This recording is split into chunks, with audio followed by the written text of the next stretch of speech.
A paz do Senhor Jesus. Vamos começar mais um cafezinho com Jesus, amém? Hoje vamos dar início ao estudo A Família. Vocês estavam esperando, não estavam? Estavam ansiosos, não estavam? Pois hoje começa o estudo. Vamos falar de tudo, irmãos, de tudo. Mas isso, eu preciso que você preste bem atenção, guarde os áudios, porque você vai sempre precisar. Amém? O irmão Alex necessita muito que você tenha uma Bíblia em mão, medite, procure, veja, irmãos, esmiúce, rumine a palavra. Amém? Bom, eu disse uma frase outro dia que eu li em uma imagem. Mandaram uma imagem para mim no meu privado, eu achei muito bonita e eu disse num cafezinho, né? E muitas pessoas gostaram, né? E é verdade, o casamento não vem pronto, a gente que constrói. Então, se o casamento não vem pronto, quem tem que construir é você. É só tomar posse dos materiais adequados e construir a sua casa. Casamento. Amém? Abre a sua Bíblia aí. Nós vamos falar agora da união. Gênesis capítulo 2, verso 18, 21 e 25. É 3 versículos, não é de 18 a 21 e de 21 a 25 não. É Gênesis capítulo 2, verso 18, verso 21, verso 25. Verso 18 em Gênesis capítulo 2 está escrito assim, ó. E disse o Senhor Deus, não é bom que o homem esteja só. Farei uma adjutora que esteja como diante dele. Verso 21. Então o Senhor fez cair em sono pesado sobre Adão. E este adormeceu e tomou uma de suas costelas e cerrou a carne no seu lugar. 25. E ambos estavam nus, o homem e a sua mulher, e não se envergonhavam. Amém? Esses 3 versículos que eu deixei claro aqui servem para você entender como foi que surgiu a união, né? Para você ter uma noção de que a mulher veio do homem na criação, ela está abaixo do homem, porque o homem chegou a esse mundo primeiro. Depois que este homem chegou a esse mundo, ele viu, o próprio Senhor viu que não era bom que o homem vivesse só. O que o Senhor fez? Preparou para ele uma adjuntora. Talvez você não saiba o que significa a palavra adjuntora, mas significa ajudante. Uma pessoa que ia servir a ele e ele servir a ela, mas os dois iam se ajudar. Tá entendendo? Que é uma união, um casamento. Só que a gente percebe que no verso 25, os dois estavam nus, homem e mulher. Irmãos, não existia a terceira pessoa aqui. Existia somente o homem e a mulher. Não teria lugar, não é nenhum preconceito, mas não teria lugar para a terceira. Sim, somente a primeira e a segunda, quando Deus criou macho e fêmea, homem e mulher. Aqui está feito a união e o casamento. Agora eu quero falar da lei do casamento, né? Lá em 1 Coríntios 7, vai lá. Novo Testamento, 1 Coríntios, lá embaixo. Eu vou achar primeiro, né? Capítulo 7, do 1 ao 5. 1 Coríntios, capítulo 7, do 1 ao 5. Aqui fala da lei, a lei do casamento, né? Ora, quanto às coisas que me escrevestes, bom seria que o homem não tocasse em mulher. Que quem está falando é Paulo. Mas por causa da prostituição, cada um tenha a sua própria mulher. E cada uma tenha seu próprio marido. Não é 2 maridos, não é 2 mulheres, é uma. O marido pague à mulher devida benevolência e da mesma sorte a mulher ao marido. A mulher não tem poder sobre o seu próprio corpo, mas tem no do marido. E também, na mesma maneira, o marido não tem poder sobre o seu próprio corpo, mas tem no da mulher. Não vos defraudeis uns aos outros, senão por consentimento mútuo, por algum tempo, para vos aplicardes a oração, e depois ajuntai-vos outra vez, para que Satanás não vos tente pela vossa incontinência. Essa lei que aparece aqui, ela deixa bem claro que por causa da prostituição, que cada homem tenha a sua mulher e que cada mulher tenha o seu homem. E aí no versículo 3 fala, o marido pague à mulher a devida benevolência. Todo desejo sexual que o marido tem, a mulher deve pagar a ele. E todo desejo sexual que o marido tem, que a mulher tem, o homem deve pagar a ela. E quando os dois, por não quiserem alguma coisa, que se consentem em consentimento mútuo. Por exemplo, a irmã quer fazer uma campanha, então ela não quer ter nada com o marido, nenhum tipo de relação. Ou o marido é a mesma coisa, mas que seja feito em consentimento mútuo. Vamos combinar? Vamos. Porque não dá para deixar a pessoa em um desejo e você partir para a espiritualidade. O diabo pode entrar no meio e trazer problemas. Então, aprendemos aqui que nessas leis, o corpo do marido não é do marido, é dela. E o corpo dela não é dela, é dele. Então, quando ela cuidar do corpo, ela tem que cuidar para ele, que é dele. E quando ele cuidar do corpo, tem que cuidar para ela. Sabe quantos homens são relaxados, não se cuidam?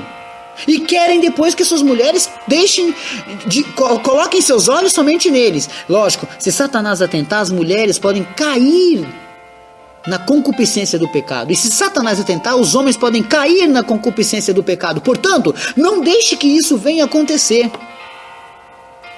Não deixe. Para um bom entendedor, poucas palavras bastam. O boi, o touro, ele sabe que a cerca da onde ele está é pequena e é frágil. Ele tem força para quebrar aquela cerca e ir embora. Mas ele não vai. Por que ele não vai? Por que ele não quebra aquela cerca e vai embora? Ele tem força. Porque ele tem pasto. E aonde temos pasto, não precisamos nada lá fora.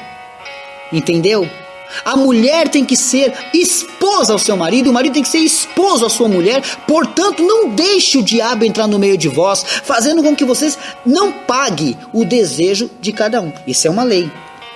Tá entendendo? Uma lei do casamento. A mulher tem que entregar ao homem e o homem tem que se entregar à mulher. Somente isso e acabou. Hoje você vê casais que são 3 pessoas com uma, 4 com uma. Isso é totalmente um pecado. Uma coisa horrível.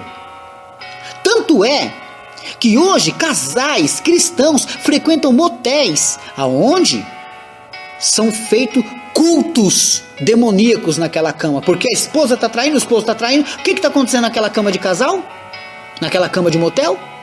Um culto a Satanás, que é uma prostituição. E dessa maneira, o que acontece? O cristão ainda quer usar aquele lugar, quer usar um lugar sujo. Então, entenda que a mulher não tem poder sobre o seu próprio corpo. E o homem não tem poder sobre o seu próprio corpo. Mas sim a mulher e o homem, cada um no seu. Não vos desfraudeis uns aos outros, senão por consentimento mútuo por algum tempo, para que vos aplicardes a oração. E depois ajuntai-vos outra vez, para que Satanás vos não tente pela vossa incontinência. Olha só. Às vezes a pessoa não percebe, irmãos, mas Satanás está ali rodando, só esperando um momento para tirar a sua esposa, para tirar o seu esposo. E às vezes, irmãos, temos que tomar cuidado, porque às vezes quem abre a porta somos nós mesmos. Nesse versículo 5, ele fala para não vos desfraudeis. E no último versículo ele fala para Satanás não nos tentar pela nossa incontinência. O que é a nossa incontinência? Incontinência é lascívia, é pecado, é desejo. Então, nós podemos cair nesse erro. Então, vigiai, tomai muito cuidado. Quer ver outra lei? 1 Coríntios capítulo 7, do 1 ao 14. 1 Coríntios 7, 10 ao 14. Agora é o 10 ao 14. Olha só. Todavia os casados mando, não eu, mas o Senhor, que a mulher se não aparte do marido. Se porém se apartar, que fique sem casar, ou que se reconcilie com outro marido, ou que se reconcilie com o marido, e que o marido não deixe a mulher. Mas, ou Mas outros digo, eu, não o Senhor. Se algum irmão tem mulher descrente e ela consente em habitar com ele, não o deixe. Olha só, versículo 13. E se alguma mulher tem marido descrente e ele consente em habitar com ela, não deixe. Porque o marido descrente é santificado pela mulher e a mulher descrente é santificada pelo marido. Doutra sorte, os vossos filhos seriam imundos, mas agora são santos. Tá entendendo? Eu vou ler de novo. 2 Coríntios capítulo 7, do 10 ao 14. Todavia, aos casados mando, não eu, mas o Senhor, que a mulher não se aparte do marido. Quer dizer, não pode separar. A Bíblia fala que você só tem um jeito de ter separação, por causa do adultério. E assim, outra vez, não pode voltar a casar, se um dos cônjuges estiverem vivos. Se, porém, se apartar, versículo 11, que fique sem casar, ou que se reconcilie com seu marido, e que o marido não deixe a mulher. Mas os outros, digo eu, não o Senhor. Se algum irmão tem mulher descrente e ela consente em habitar com ele, não deixe. Tá vendo? Uma mulher, ela não é crente, mas o marido é cristão. E o marido pensa, eu quero me separar porque ela não é crente. Não, ele está falando, não deixe. E se alguma mulher tem um marido descrente e ele consente em habitar com ela, não deixe. Tá vendo? A mulher é crente, mas o marido não é. Não deixa ele não, irmã.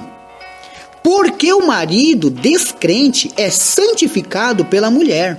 E a mulher descrente é santificado pelo marido. Verso 14.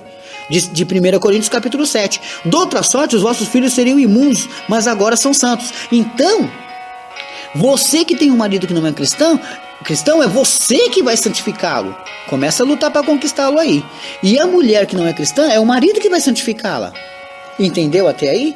Portanto, procurai com muito zelo não tropeçar nessa falha, não errar nisso daí, para que você possa ter essa alegria dentro do seu lar, aonde você vai conquistar o seu marido e a sua esposa. Entendeu? Esse aqui é algumas partes, irmãos. Eu sei que parece um assunto meio pesado, mas é família. O diabo está atacando, irmãos. Eu não posso ficar calado, não. Se eu ficar calado, ele acaba com muitas famílias. Eu não posso deixar isso acontecer, então o que eu tenho que fazer? Pregar a palavra de Deus. E aí está a palavra do Senhor, estou pregando ela. Agora, você entendeu aqui? Sabe quantas pessoas estão com problemas conjugais? Não fala comigo não, fala com Jesus. Seu problema conjugal é com Jesus. É Ele que pode resolver, eu não posso nada. Eu estou te ensinando aqui a tentar consertar alguns erros. Ah, eu casei com um joio. Ah, eu casei com uma joio. Não! Ele pode parecer joio para você, mas você pode santificá-lo, porque a Bíblia diz que quem vai santificar ele é você. Tá entendendo? Então lute, ué. Comece a fazer campanha, ore, busque, lute por eles, não deixa eles se perderem. Tem que compreender essas coisas. Não é o sujo que vai sujar o limpo, mas é o limpo que vai limpar o sujo. É santificação. Quer dizer que o descrente vai ser santificado. Ele vai voltar a ser limpo. Ele vai se santificar, ser santo. Por causa de quem? Por aquele que está lá dentro que é santificado. Entendeu aí? Precisamos buscar a verdade. Você viu que quando Deus criou Adão e Eva, os dois viviam nus naquele paraíso, tá certo? É um contexto bem diferente do que vivemos hoje, mas irmãos, havia uma união entre os dois ali. Os dois tinham que se entender para fazer alguma coisa. Nós vamos no decorrer aí dessas mensagens aprender bastante coisa. Por enquanto aqui esse é só o primeiro áudio. Eu quero que você preste muita atenção no marido que você tem dentro de casa, na esposa que você tem dentro de casa, porque muitas das vezes, em vez de você santificá-lo, você não está santificando, você está piorando a coisa. Fecha a boca, põe um zíper, para de falar da vida dela, para de falar da vida dele, para de amaldiçoar. Tem esposos que chegam na casa da mãe e falam, a minha mulher é isso, isso e isso, mãe. Tem esposas que falam com seus parentes, meu marido é isso, isso e isso, ele não presta, ele não sei o quê. Não! A Bíblia diz que é você que tem que santificá-lo, não é criticá-lo. Santificá-lo, parece iguais as palavras, mas não é criticá-lo, é santificá-lo. Preste atenção no que você está fazendo. Amém? esse foi o primeiro áudio, irmãos. E nós vamos aprender mais e mais ainda, tá bom? Hoje é o primeiro áudio, pode ter certeza que vem muito mais por aí. Nós estamos falando da família, vamos falar dos maridos, mulheres, filhos, idosos, pais. Nós vamos falar de tudo, só que eu preciso começar devagar. Eu tenho que colocar essa mensagem sobre a sua mente. Amém? Jesus não me chamou para tribo, Ele me chamou para nação. Tem muito crente tribo, muito crente que só pensa em tribo. A igreja dele é isso, a igreja dele é isso, a igreja dele é isso, só pensa como tribo. Jesus me chamou como nação, eu penso como nação. Ele é o desejado das nações, não é o desejado das tribos. Amém? Deus abençoe a todos e fiquem todos na paz do Senhor Jesus.